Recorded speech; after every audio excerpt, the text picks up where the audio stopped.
All right. What's a HubSpot workflow feature of the week, Craig? Yeah, look, just simple one. You can add line items to a deal. That's an action in a workflow. And you might say, oh, but when you create the deal, you can put line items in. Yeah, you can.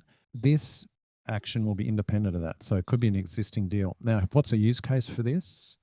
Someone fills in a form. So we're getting this where they're kind of requesting a bit of a quote, and the form might have a bunch of questions we go through, and then based on those properties, we can optionally add line items to a deal after the fact. So again, it's just another nice incremental improvement.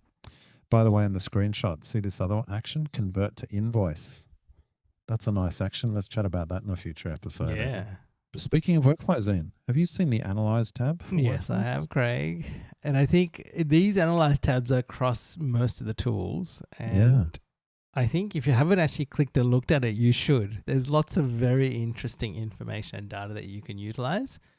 And they're rolling it out even to the point where you can even start customizing these Analyze dashboards, I believe. So actually, I didn't realize you could customize, but yeah, I think the other one that I like is on email, the email Analyze, because you can choose the emails and get summaries. I've seen people create campaigns just to put in emails to get totals, and you can get it from the Analyze tab.